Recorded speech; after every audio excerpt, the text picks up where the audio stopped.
everybody, Aaron Boster here. It's 5:40 a.m. on Saturday. I'm not a very good sleeper, as my grandmother used to say, and I thought, what the heck, I'd love to jump online and see if there's some folks that would be interested in saying hello, howdy, hi. Cynthia, hey, how are you? I loved your Twitter post. Thank you for all the suggestions. I'm going to be studying what you suggested. Sandra, it's great to see you. You've got your coffee and I've got mine. I'll be honest, this is not my first cup this morning. Heather, how are you doing? A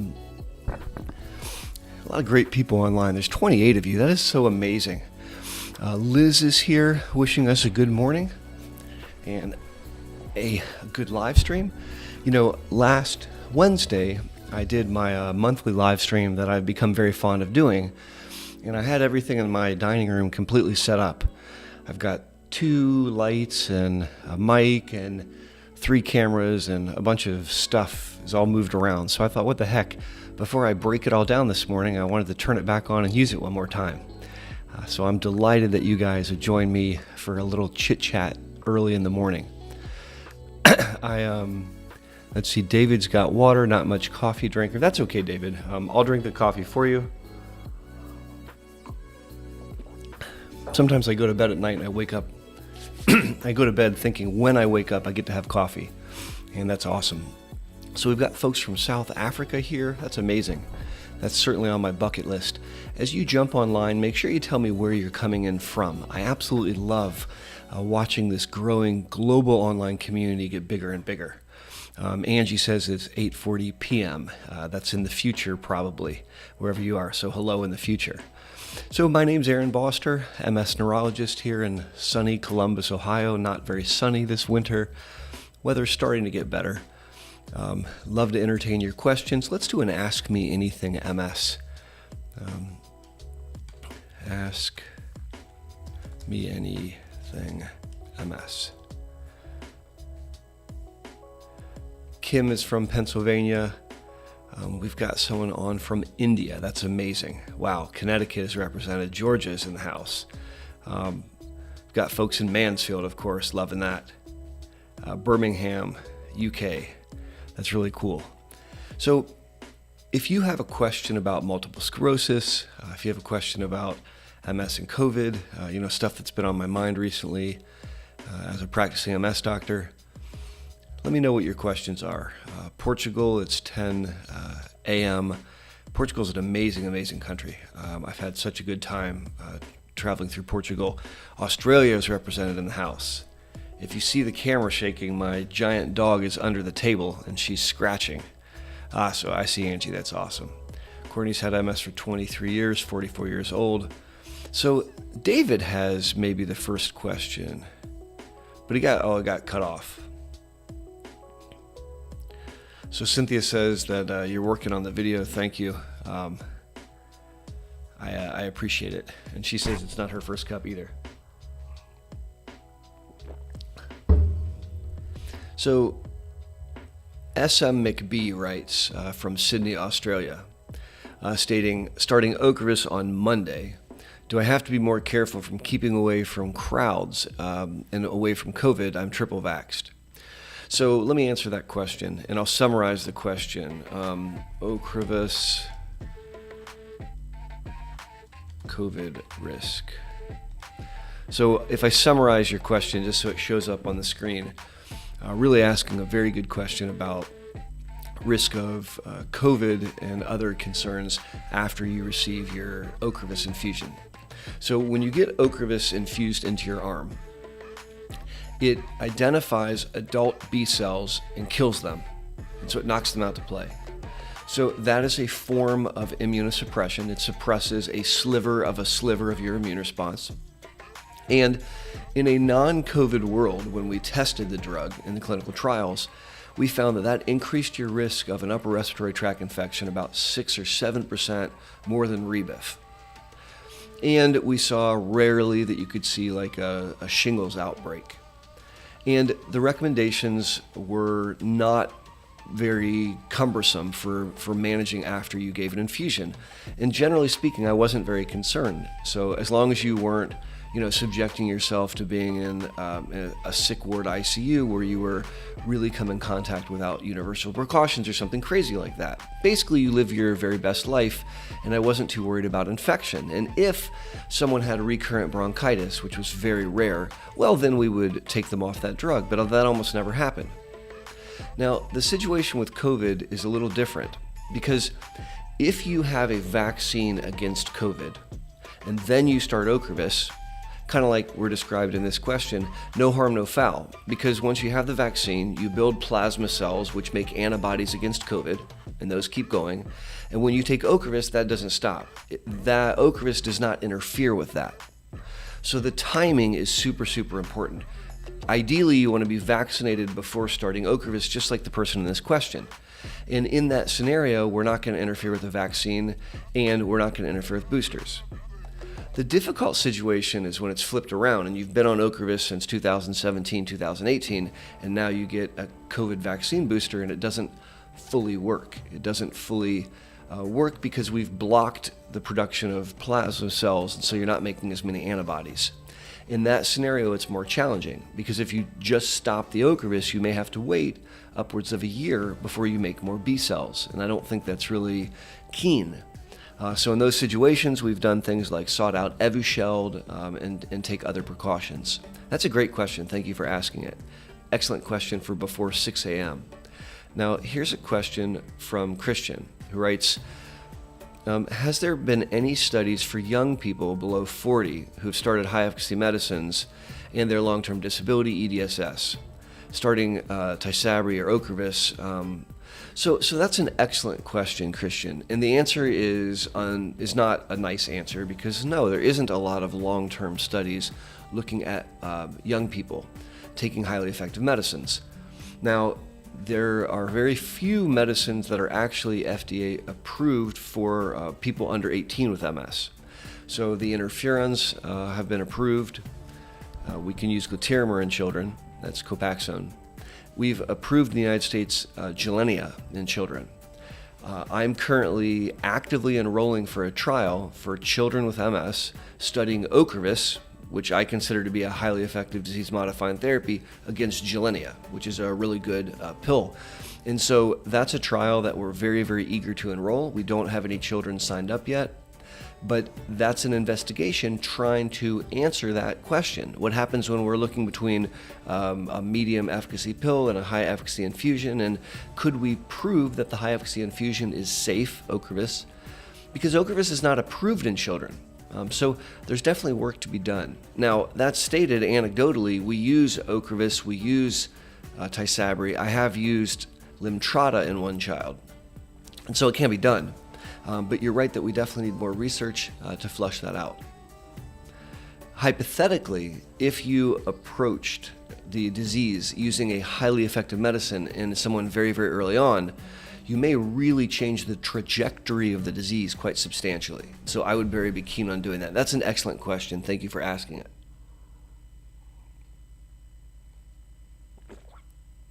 Next question comes from David. David writes, are there any connections with psoriasis and MS medicines? Since I've come off Tecfidera and started Ocrevus, my psoriasis has flared a lot in my face and my head. That's a super interesting question. So David has not one, but two autoimmune conditions. He has psoriasis, which is an autoimmune condition of the skin. And you can get these psoriatic plaques that form on your face, on the extensor surfaces, elbows, hands. That's very unpleasant. And then he also has multiple sclerosis.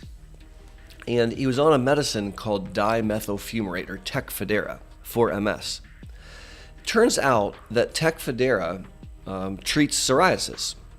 So the parent compound of Tecfidera is a medication, it's a fumaric ester, which is used, called Fumiderm, and it's used to treat psoriasis.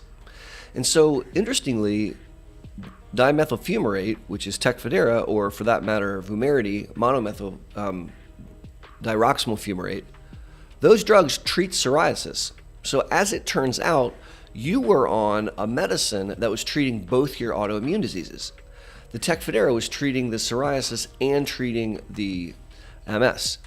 Now, when you got off the Tecfidera and went on to Ocrevus, Ocrevus treats MS really effectively, more effectively than Tecfidera, but it doesn't treat psoriasis. So I don't think that Ocrevus worsens psoriasis. I think Ocrevus doesn't treat psoriasis, and it turns out that you were incidentally being treated, maybe even without realizing it. That's a really good question. So Retha asks, is Gilenya a biologic medicine? I don't consider it a biologic medicine. I consider it a small molecule. It's an S1P1 receptor modulator, but I wouldn't consider that a biologic. So Paul writes, good morning. Well, howdy, Paul. Good morning to you. Is pain focused in one joint, the knee, no injury, common in MS? So that's also an interesting question, which I will punctuate with a slurp of coffee. So MS does almost anything, but it doesn't do joint. And so we do not see direct MS damage in the joint. Like MS doesn't destroy your joint. You're pointing at your knee. But MS indirectly can damage your joint. And typically, it damages the joint on the good leg. Okay, so I'm kind of trapped in this chair right now because, as you can kind of see, I have wires all around me. I'm not a professional videographer, and I've got wires hanging, so I can't get up and walk and demonstrate. But just mental exercise. If you have a weak left leg and you limp when you walk, so you kind of lurch on your right side when you're walking, you will put unnecessary pressure on your good leg, on your good knee, and on your good hip. And so it's not uncommon that someone with MS who has a bad left leg ends up needing a right knee replacement because they're damaging the good knee because they walk with improper gait mechanics, not their fault. All right, so you can see people with MS who have orthopedic problems, but it's secondary to abnormal walking. That's a good question. Thank you for asking it. So Mayhem writes, balance and sleep have been huge issues lately. I think I'm on 100 milligrams of trazodone. Are there any other meds to help with sleep? So Mayhem, first of all, my heart goes out to you. I mean, I woke up at 3 o'clock this morning and ended up doing a live stream before 6 a.m. So I definitely empathize with being a bad sleeper. That's a term that my paternal grandmother used to say. She would say, Aaron, you're a bad sleeper. I am. I'm a pretty bad sleeper, Grandma. There are medicines. I hate using medicines to help you fall asleep. I don't like doing that. And so trazodone is an antidepressant, which I've never seen really used for depression. I see it used all the time to knock people out to help them sleep at night. And the problem is that you can acclimate to that, and it can stop working. And if you don't have it, it makes sleeping really, really hard. And so you'll see someone that runs out of their trazodone and then they're wired and they can't sleep for a while. So what do you do? Well, there's a lot of behavioral measures that one can do to help sleep. And honestly, Mayhem, I have a bunch of videos on this channel. I have an entire playlist on fatigue where I have video after video on how to improve sleep.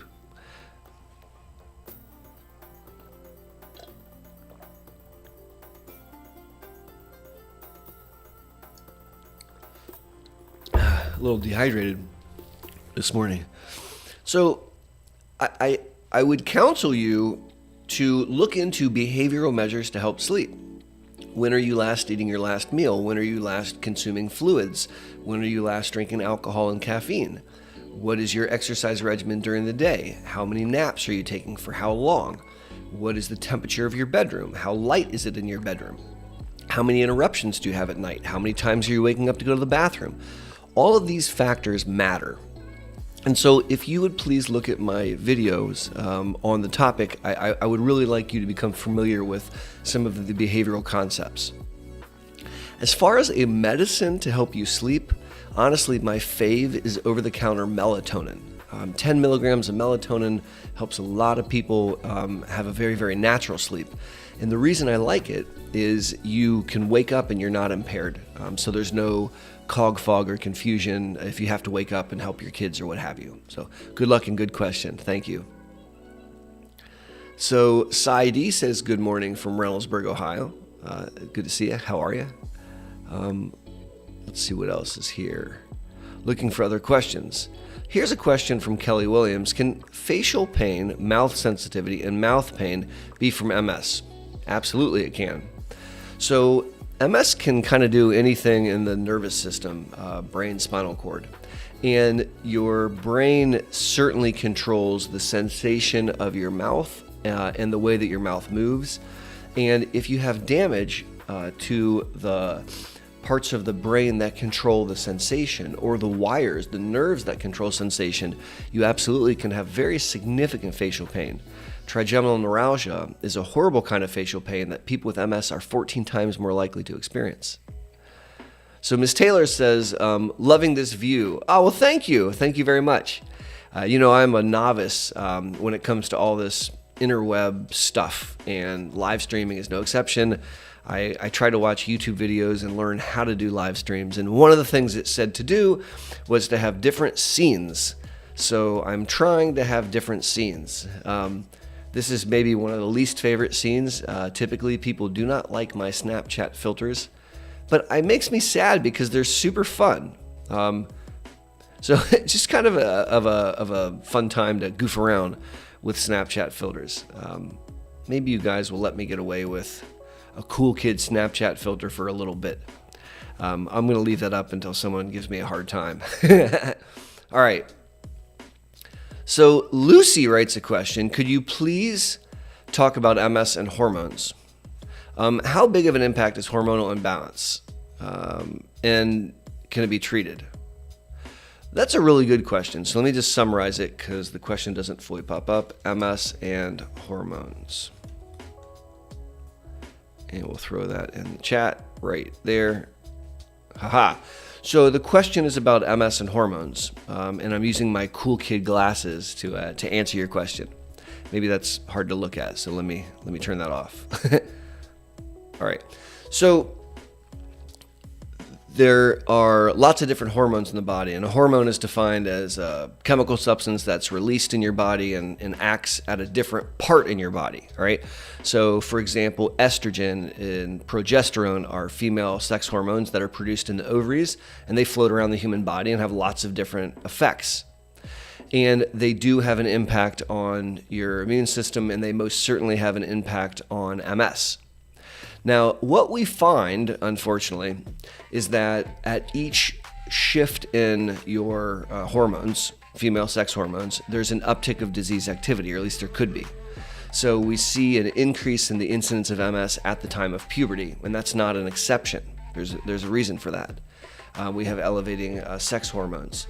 You can see an uptick of disease activity during menopause. So as your ovaries are shutting down in your 40s, 50s, you can see an uptick of disease activity during menopause. You can see in some women an uptick of disease activity with each menstrual cycle, which really sucks. And I just helped a young lady this past week get on oral birth control pills with a plan of not taking the placebo in preventing herself from going through a full menstrual cycle each month. Instead, we're going to try to do one menstrual cycle every 3 months. So what she's going to do is take birth control and not take the placebo and take 3 months of birth control and then stop, allow herself to have a menstrual cycle, and then go back to not having a period. The goal there being that we can limit that fluctuation, the up and down, because it's really rough for her. There's excellent literature on what happens during pregnancy in MS, and obviously there's massive hormone shifts during pregnancy. And so women, when they're pregnant, have sky-high levels of estradiol.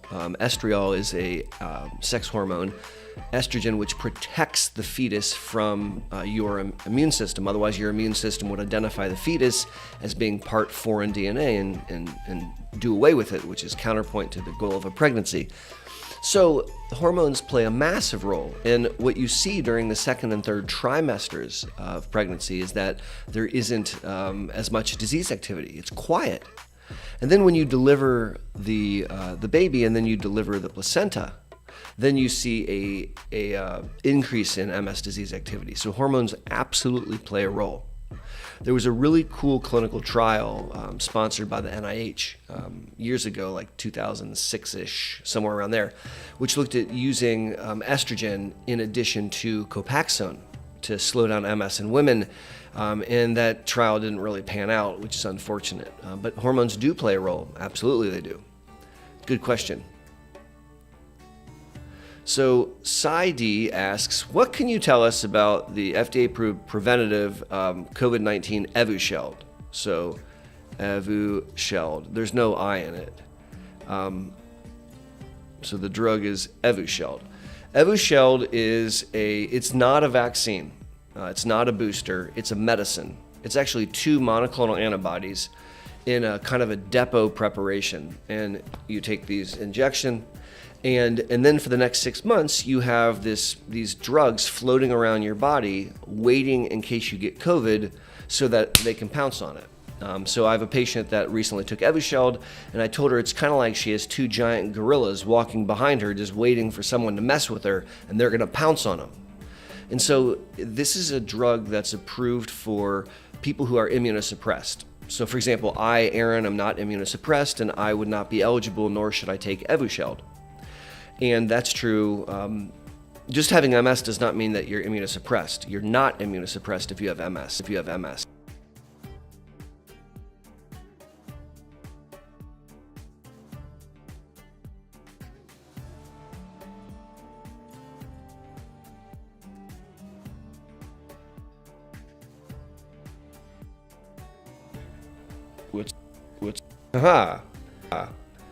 A technical difficulty come off that camera.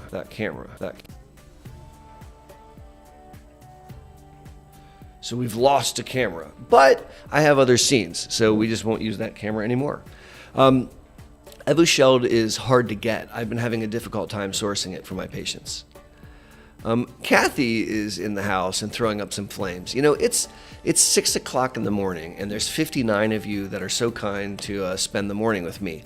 If you like this time period, do me a favor and let's flame up the chat. That is so much fun. Throw some flames up there. Show me a little love. Show me that you're digging what you're doing. Oh, there's no sound. So Cynthia said there's no sound. Can you guys hear me? Do you have sound? Can you hear me?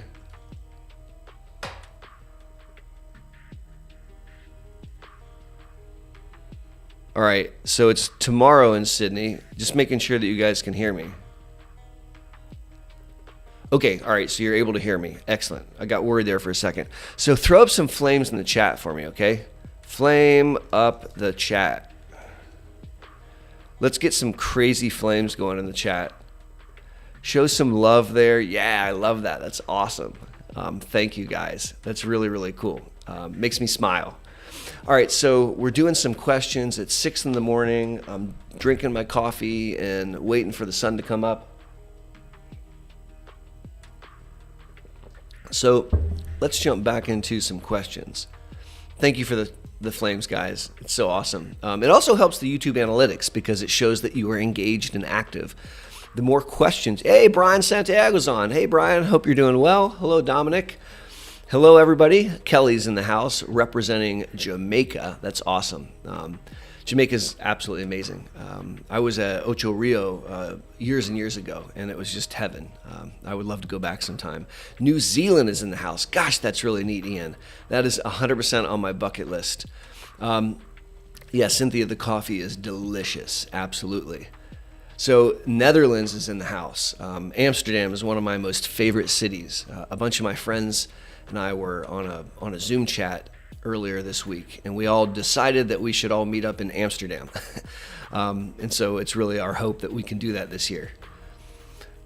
Good morning, small town in Indiana. There you go.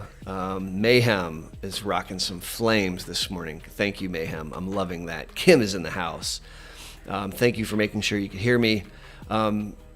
Kelly says you should come back to Amsterdam. I would love to come back to Amsterdam. That would be awesome. All right, so we got some fire trucks going. Thank you. We got so many flames in the house. We need a little fire truck action. Do you guys, is the music a good temperature. It's not too hot, loud, or too quiet. Is the music at a good level? Good morning from London. Loving that. Loving that. Dainty Living Large representing Ohio. OH. For those of you that are unfamiliar with Ohio, if you scream the letters OH, anyone from Ohio will scream back, IO. It's a football thing. So Aaron Moppin's representing. What's up, man? I hope you're doing well. Hope your family's doing well. Sandra's in the house saying the music is perfect. That's fantastic. Thank you. Now, I'm going to risk checking out this. Now that camera is still offline. That's a bummer. Okay, so let's jump into some more questions. So ask me anything, MS.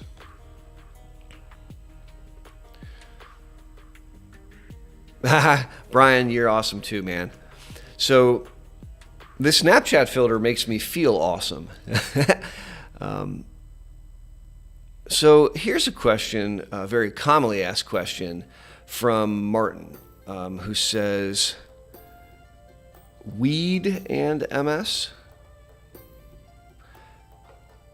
So let's talk about weed and MS. So cannabis, medical cannabis. So first of all, why do I want to call it medical cannabis instead of weed? Well, weed has a bad connotation. Weed makes me think of the 70s and Just Say No to Drugs and smuggling in stuff from, I don't know, Mexico. It's got a bad connotation to it. Cannabis is the actual plant, the substance. And medical cannabis is my way of saying that there are some medical indications for this plant. And so I like to talk about medical cannabis. I like that term better than medical marijuana. Marijuana is a political term, which was intended to kind of demify or make negative cannabis. And so I think it makes sense to call cannabis cannabis. And no, I'm not trying, Martin, I'm not giving you a hard time. I used to say weed and ganja, I still do. I'm just sharing that when I think about it, I like to use the word medical cannabis. I'm not trying to argue with you. I'm simply sharing that in my learnings and evolution as a medical marijuana recommender, I like to use the term cannabis. So let's talk about cannabis. Cannabis has been around for a really freaking long time, like predating written history probably. And it's had lots of different applications, a lot of recreational applications, a lot of religious applications. And recently, in the last couple decades, it's become very, very prevalent in the United States media surrounding its medical use. Now, I have gone through a journey with cannabis, with medical marijuana. Because when it first became approved for medical uses in Ohio, I was a naysayer. I was a big, I don't believe in this stuff kind of guy. And that was really because there's a lack of strong scientific evidence for its use. So if you look at the clinical research, it's scant. Hey, Dad. Charles Boster's on. My dad's on. Dad, it's good to see you. If you wonder why I get up early, it's because I have his genetics. So, Dad, we're talking about medical cannabis right now and talking about how when it first became approved in Ohio, I was not into it. I thought it was not a good idea because the science was lacking. I'm a nerd. I'm a clinical trial researcher, an MS doctor, and so I like medical science to guide us in our decisions, and there wasn't a lot, and so I was like not okay with that. And so that was my stance, and I even did some presentations where I taught people about the science of cannabis, talking about the cannabinoids THC, which binds to the CB1 receptor in the brain, and CBD, which is a second very frequently found cannabinoid in cannabis, which binds to CB2. And I liked all that science, but I didn't like the fact there was a lack of data. And then I started to listen to my patients. So I started to listen to my patients, and in specific, I would listen to some of my patients that were not spring chickens. So we're talking about nice young ladies in their 70s. And one of my patients who was in her 70s who recognized that I was talking about her. So when she saw me in clinic, she said, "Hey, you called me an old lady." Well, that's not what I mean. My point is a nice 70-year-old gal that doesn't drink much alcohol and is a very socially wonderful person says, "Hey, listen, I want to confide something privately with you." She says, "My grandson gives me a little reefer, and if I smoke it, then I don't need your Lyrica, and I don't need your baclofen, and I don't need your trazodone, and I can sleep through the night, and I sleep great." And I thought, that's weird. And then I heard it again from a different person who didn't know the first person. I started to have these nice old ladies that I don't think were sneaking out trying to get high, who were finding applications to help with their pain, with their spasticity, and with their insomnia. And I thought, okay, either a bunch of my older patients are all getting together in a sewing circle and they're all deciding to tell Aaron a bunch of shenanigans, or maybe it's real. So I took the plunge, and a couple years back, I went through some training and became a medical marijuana recommender in the state of Ohio. So I actually have an addition to my medical license, which allows me to recommend MMJ. And I was off to the races, and I started to do medical marijuana recommending, which is really super weird because I started during a pandemic, and so most of it has been online. I'm literally having discussions about medical cannabis online with patients and prescribing or recommending them on the internet, which is a surreal experience, except it's very effective and it's very efficient. And what I have found is that there's several things that medical cannabis seems to help people with MS with. So let's go through them. But first, MS Water Challenge.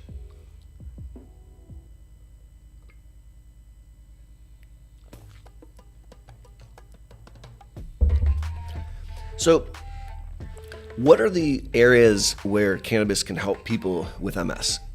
The biggest area that I see is spasticity. So, spasticity is really common in MS. About 70% of my patients have spasticity. And spasticity is a situation where your limb is fighting itself. And so you have bouncing, which is called a spasm, or a cramp like a Charlie horse, or you have a limb that's hard to bend.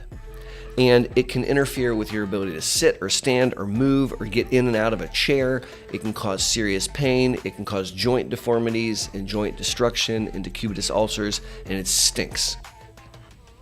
So it turns out that cannabis can help with that, and it's really effective at helping with that. Another thing that it can help a lot with is neuropathic pain. So when you have damage to parts of your brain or spinal cord, it can cause a kind of pain, which is yucky and does not respond to narcotics and can be really challenging to treat. And cannabis seems to help with some neuropathic pain. So I have patients that are benefiting from using cannabis for neuropathic pain or spasticity. And that's two areas, the biggest areas where I see value with people with MS with cannabis. But there's more. Another area where I think it works really, really well is with insomnia. So many people with MS have insomnia for lots of different reasons. Sometimes they're not working, and so they're not being forced to wake up at 6 in the morning, and so they're not on a first shift sleep cycle. Sometimes they have pain and symptoms that keep them up at night. And it's very, very common that people impacted by MS can really struggle with sleep. And so using a sleep aid is not an uncommon request, and I find that cannabis works excellent for that. And so that's another area where it helps really, really well.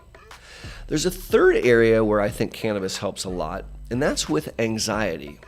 Not so much with depression. I don't think that cannabis is an excellent medicine for depression, but it can help with anxiety. And so I have some patients that will use cannabis for anxiety quite a bit. Lastly, and this is very interesting, this was taught to me by a patient of mine, a really cool guy who is an expert and works in the cannabis industry. And he uses cannabis rather effectively to help with irritability. And I have to explain, because I don't mean he feels irritable, when he's in an uncomfortable situation. And he gave an awesome example of exercise. Most of the time, people don't affiliate ganja with exercise. But here's the situation. The guy likes to ride his stationary bike. He gets on a stationary bike, and this guy will pedal his butt off for hours like he's a hardcore cyclist. The problem is, after he heats up his core body temperature because he's on his bike, and he raises his core body temperature, his right leg starts to burn like the dickens. He's got neuropathic pain, which kicks up when he gets overheated. And under normal circumstances, he would stop riding his bike because it freaking hurts. But if he vapes cannabis prior to getting on his bike, he doesn't care about the pain. It still hurts, but he just doesn't care so much, and he can keep going. So that's a little bit about cannabis and MS. That was an excellent question. It is 6:15 in the morning, and I'm blown away that there's 80 of you that have been kind enough to jump online with me. That's really, really awesome. I'll take the Snapchat filter off. I saw that the chat was pretty darn active. If you're liking what we're doing, do me a favor and give a thumbs up to the chat. You may have to actually leave the chat, click the thumbs up button, and jump back in. Again, that's another thing that really, really helps the analytics. It lets the YouTube algorithm know that you guys dig what we're doing, and it pushes the content out so more families impacted by MS can find these videos and join our global online community. So Paul, if you can go out of the chat, you click the thumbs up button like on the video and then jump back in, that really triggers the algorithm to like what we're doing. So let me just scroll through. So Cynthia says, I like to see the cartoon Dr. Boster snap children. Okay, we could do that. Let me show you. I never get requests for snap children. I didn't think anybody ever likes them, but I think they're hilarious. All right, so there's Dr. Aaron Boster, the cartoon character. And I guess we don't need it to say medical cannabis on the screen anymore, huh? All right, let me get my stuff set here. All right, so ask me anything as a cartoon character.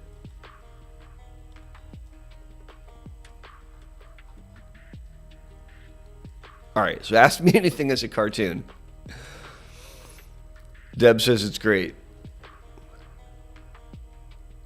So the chat, there's still a lot of discussion about cannabis. It's a really, really popular topic, and with good reason, because it can really help a lot of people. I should say, before we leave the topic of cannabis, that there are side effects. So of course there are side effects. And I've seen a couple problems with cannabis. You can develop a tolerance where you need more, and in some people you can develop a dependence where if you don't have it, you go through a withdrawal. That's true. Rarely I have seen this syndrome where patients use a lot of cannabis, and if they stop, they can go through cycles of nausea and vomiting, which is a unique syndrome, something that's rare, but I've seen it before. And you also have to worry about it clouding the sensorium, all right? So cannabis can cloud your sensorium, and so it's not without side effects. But I do think, just like with any other medicine or intervention, there's a good, a bad, and the ugly, and we have to weigh those things. So Christian says, do you get frustrated with the slow pace of breakthroughs in treatments, potential cures, since the world united to bring us amazing COVID vaccines in a short time? All right, so this is not an uncommon question. So how is it that when there's a global viral pandemic, we can come up with a vaccine in under a year, and MS has been around documented since the 1300s, and we don't have a cure? So that seems like our scientists just not trying? Is it that we're just not caring enough? And that's not remotely the case. Finding a treatment for a vaccine is easy. Now, I mean, it's not easy for me, Aaron. Like, I can't, but in the world of science, it's a very, very set problem. You have a known virus, and you have known mechanisms to interfere with that virus. And so then you have to construct something to do that. But it's not scientifically as challenging as trying to treat something like multiple sclerosis, which also involves the immune system, but it's not a single target. It's not one virus that you're trying to attack. It's the interface between the immune system and the nervous system, and it's a very, very unique overlap. And it's way more complicated, big time. Am I frustrated by the speed at which scientific delivery is brought out? Yeah, I am. But I also have an understanding because it's part of my job. So I'm involved in clinical trials. It's a big portion of what I do for a living. And most of the time, we pick up a drug after it's been tested in animals, after it's been tested in phase 1, meaning they gave it to poor college kids to see if they blew up. And then I typically pick the drug up in either phase 2, where we're testing proof of concept with people with MS looking at the MRIs, or in phase 3, where we're studying the drug to prove that it's efficacious in MS so that we can get it approved for use by the FDA. And so I do a lot of clinical trials, and a clinical trial is a very slow, arduous process. It is. And it takes a while to develop a drug, and that's predominantly surrounding the concerns of safety. And so here's a different cartoon Snapchat filter. This is just crazy. I feel like an anime. So those are a couple thoughts on the pace. So Mike wants to be a cartoon. So Cynthia points out that we went from no DMTs in 1993 to 25 different formulations of DMTs now. And I agree, that's pretty awesome. So Mayhem says, how do I sign up for a clinical trial? And that's music to my ears. So let's definitely address that question. And let me get away from the Snapchat thing for a second and maybe throw up a side view. I have to tell you something funny. One of my viewers was watching with her husband, and when I put this up and he saw my bald head, he said, oh my gosh, that camera angle, you can see his bald head.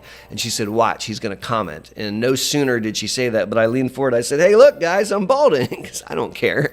So we could call this the bald cam, and you can kind of see the severity of my lack of hair. I'll tell you something, when I was a kid, I used to spend a lot of time at my grandparents' house. That's where my Uncle Mark, who had MS, lived. And sometimes I would get like a tape measure and I would sneak behind my papa and I would try to measure his bald spot. And he'd catch me and tell me to stop it. And one day, years and years ago, I'm sitting in my Lazy Boy recliner, I'm watching TV or something, and I feel something on my head, and I look up, and my son Maxwell is measuring my bald spot. And I just thought, God, my grandfather would smile. I miss him. How do you participate in a clinical trial, Mayhem asks, and I love that question. So clinical trials are run by MS doctors. MS clinical trials are typically run by MS doctors in academic centers, in non-for-profit institutions, and in private practice. And I have been an MS doctor in all three of those environments. And in all three of those environments, we actively enroll for clinical trials. So how do you figure that out? Well, one thing you can do is you can go to your MS doctor and say, hey, are you guys doing any clinical trials? And if they are, they'll be super excited to talk to you about it. And if they say, no, we're not doing any clinical trials, you may say, are there any doctors that you collaborate with in the community that are currently doing clinical trials? And they may say, yeah, John down the street, he's doing some clinical trials.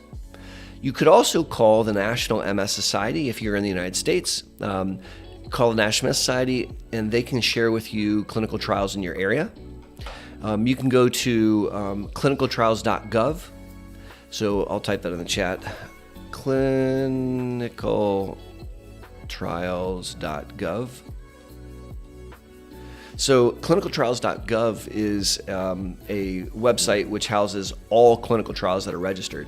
And so you can't do a clinical trial in the United States without it being registered on clinicaltrials.gov. You can go there and search. And so you might need to do a little bit of investigations.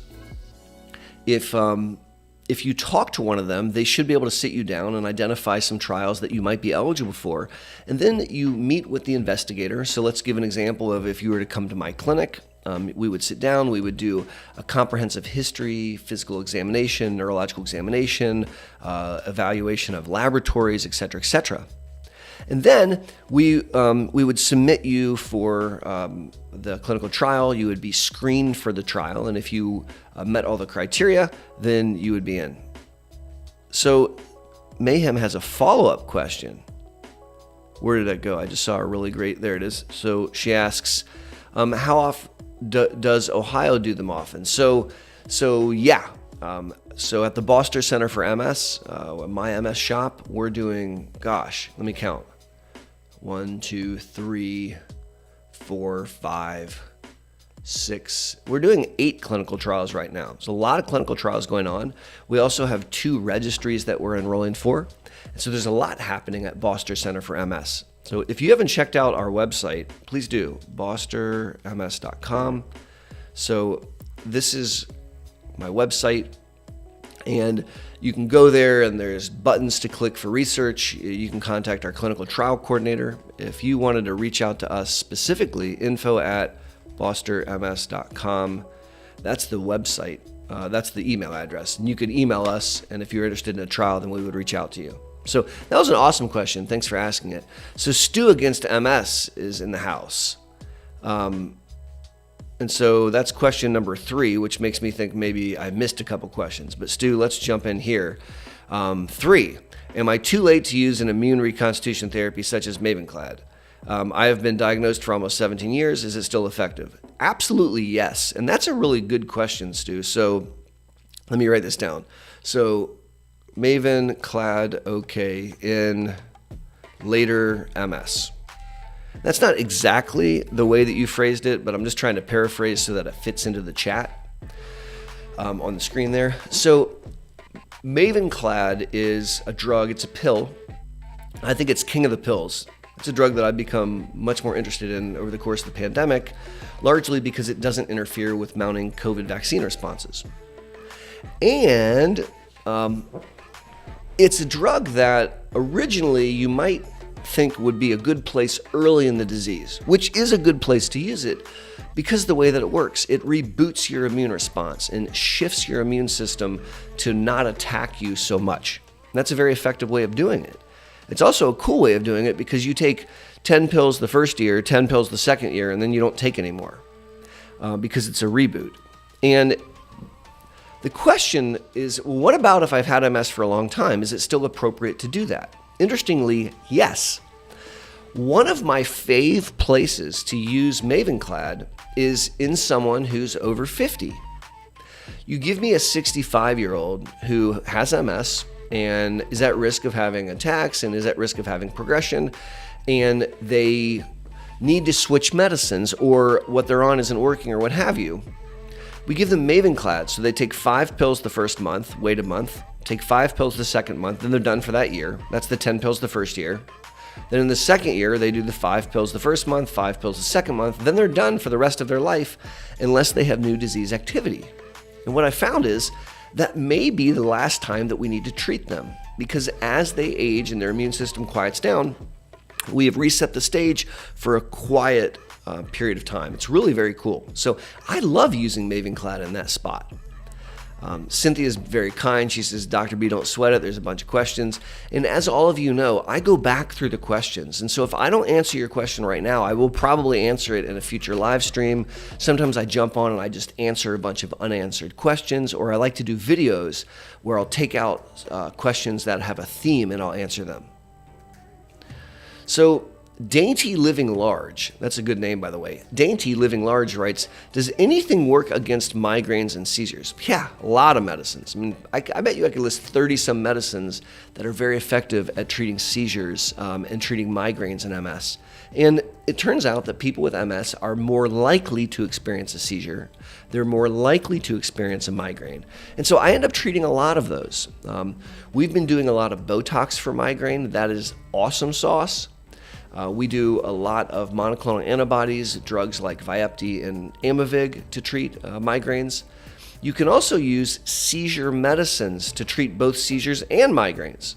So for example, the medicine topiramate, Topamax, the medicine lamotrigine, Lamictal.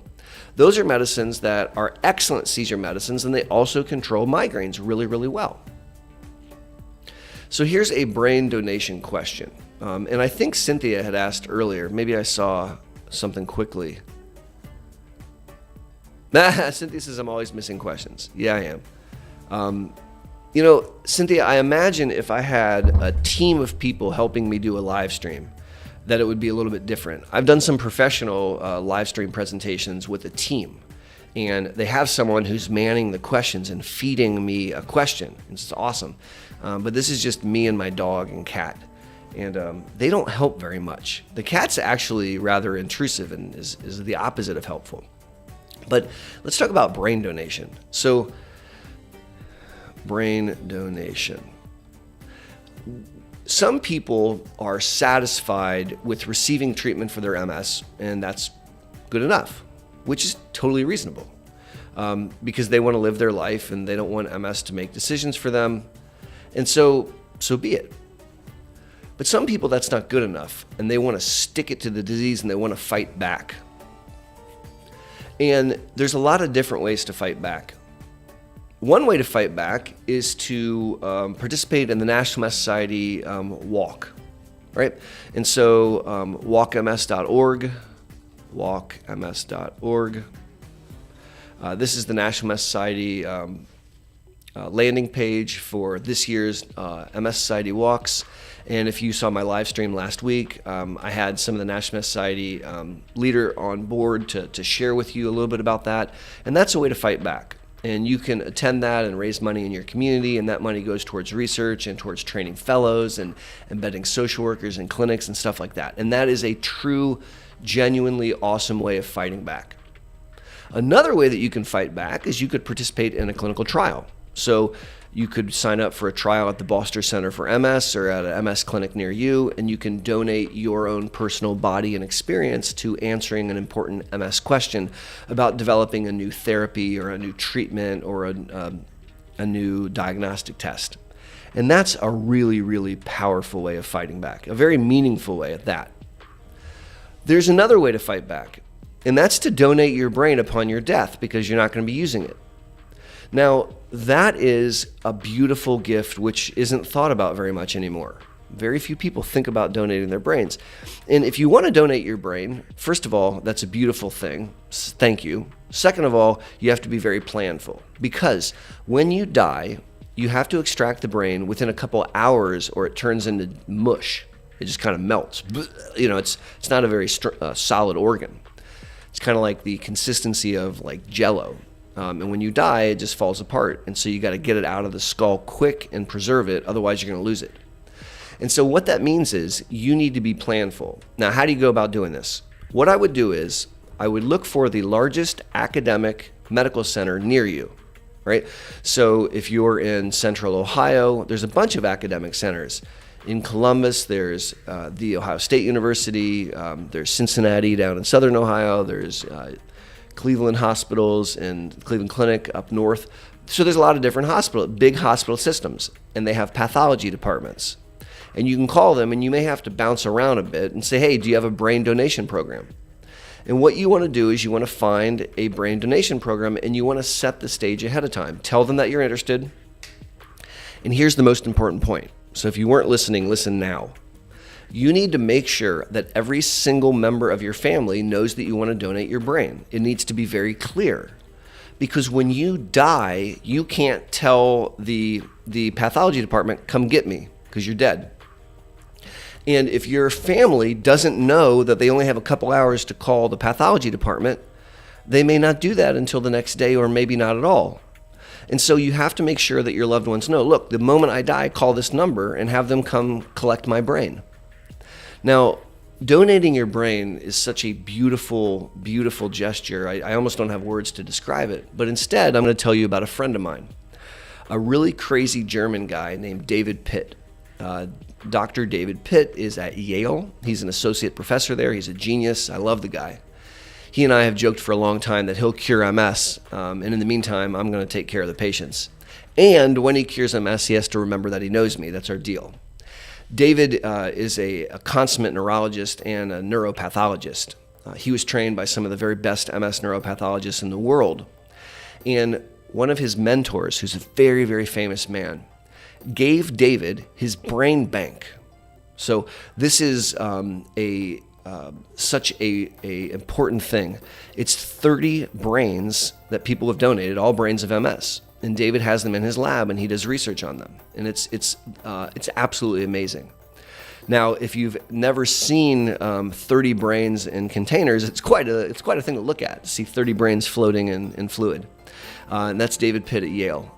David's an amazing guy, and David's involved in an autopsy program. So let's see here. So Stu against MS writes in, thanks. Due to my Tysabri, my lymphocyte count is higher than normal. That's normal, Stu, and that's not dangerous. What happens when you take Tysabri is the cells in the bloodstream that are on the margin, on the edge of the bloodstream, they come out, and so it makes them look higher. It's not dangerous. Let's look at another question. Let's see. So Kelly has a question. What are the symptoms of lesions on the brainstem, cervical spine, and the T11 spine? I have lesions in those areas. So that's an excellent question. The question's about lesion localization. I'm not going to get into the details of that right now. I'll answer just very briefly, but that would be a good thing for an entire video. So your nervous system is really the system that runs your body. So it's the supercomputer, I like to call it. And damage to various spots can cause various things. And so Kelly's asking, hey, if I have a lesion here, what's the neurological sequelae of that? And so let's just use one example, the brain stem. So the stem of the brain is the base of the brain, and that's where all the key breathing centers are, heartbeat centers are, and all the stuff for your face. So your eyes, your nose, your mouth, your skin sensation, moving, blah, blah, blah, hearing. And so if you have damage to the stem of your brain, it can interfere with any of those things. You can have double vision, loss of vision, droopy eye, droopy face, burning face, weak face, numb face, can't hear, ringing in your ears. There's a host of things that you can have as a result of brainstem lesions. You also talk about T11. So what is T11? So you're referencing the spinal cord. So that's from the supercomputers, the superhighway, the spinal cord that takes all the information from the brain down to your body and back up. Right? That's the spinal cord. And we divide the spinal cord into various levels. The top one we call the cervical spinal cord, and then the spinal cord in your chest is called the thoracic spinal cord, T for thoracic. And there are 12 levels, right? So we say level 1 through 12. So T11 is down, and it encodes for area right below your belly button above your pant line. That's the T11 dermatome. It's a little bit around there, right around the belly button, maybe a bit above, not below, shame on me. And my point here is where the lesion occurs in the spinal cord will determine what level of symptoms that you may see, because the spinal cord lesion can interfere with anything below it. So if you have a T11 dermatome, just kind of like below the belly button, you could be numb from the waist down. From the belly button down, you could have difficulty with bowel bladder function, with sexual function, or with leg weakness. You don't have to have those things, it's just that you could. So E. Carlton asks an important question. Is Brain Bank protected from zombie attacks? Absolutely not. Although I don't know that zombies would fare well because the brains are preserved in formaldehyde. So Topper Harley 2323 writes, question. Can from time to time speed... that's not a good question. So let's make you go away. There we are. All right. Jennifer writes in, how do you think people with MS typically have a family history? Or do you think people with MS typically have a family history of autoimmune disease? 100%. So if you have MS, someone in your family has an autoimmune disease. I almost guarantee it. It doesn't have to be MS. It could be lupus, Sjogren's, rheumatoid arthritis, Crohn's, childhood diabetes, psoriasis, sarcoidosis, myasthenia gravis. It could be any of those autoimmune diseases. But it's very likely that you're going to have one of them in the family somewhere. Could be a cousin, could be an auntie, could be your sister. But we typically see it cluster. Absolutely. All right. What other questions do we have? Let me take a break and have a little sip of water.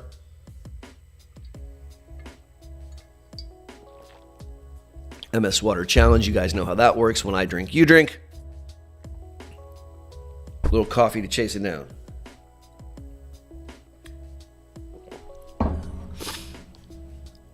The sun is just starting to come up.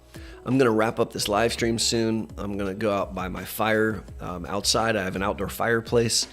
And I'm going to sit there with my dog and get a fire roaring, have another cup of coffee, and then watch the sun come up. And then I'm going to have to come inside and take down all this live stream stuff so I can use my dining room to eat. Let me pause and just say thank you to everyone When I started this YouTube channel several years ago, I just thought it'd be fun to make some videos about MS, and I realized that I was able to educate and empower and energize people impacted by MS that weren't in my clinic. And it became something special, and it's become increasingly special. I started to do live streams, and as many of you who have followed the channel know, I just turned on my YouTube and talked. And recently I've tried to up my game. I'm using fancy pants software, and you can see the different scenes and whatnot, and I hope it makes it a little bit more fun. But what I never ever anticipated was this community. It's amazing, and it's amazing for me. It makes me feel wonderful. There's a bunch of people that care about each other and care about me, and we're all online throughout the world, logging on today. You know, there's people from continents that I've never been to, and it's very unlikely that I'll have the privilege of taking care of them. And so the fact that I might be able to share some info and across an ocean they may benefit from it is very special to me. And you guys are really special to me, and I want to say thank you for that. Thank you each time that you watch my video. Thank you when you hit the like button. Thank you when you subscribe to the video. Thank you when you leave a comment. I read all the comments. And thank you for participating on these live streams. If you like what I'm doing, definitely let the YouTube algorithm know. Give that thumbs up, give that subscribe, share the content. That helps get it pushed out. It's really my goal to be able to impact as many families impacted by MS as humanly possible on the globe. There's 37.5 thousand subscribers. That fills my heart. And if you know someone impacted by MS or a family that's struggling with MS, if you think it's appropriate, turn them onto my channel. Maybe send it that way. My name's Boster, and thank you for learning about MS with me. Until my next video or my next live stream, or even better yet, the next time I see you at the Boster Center for MS, be safe and take care. Have an awesome day, and thank you for helping me kick off my morning. It's been really, really cool. Take care, guys.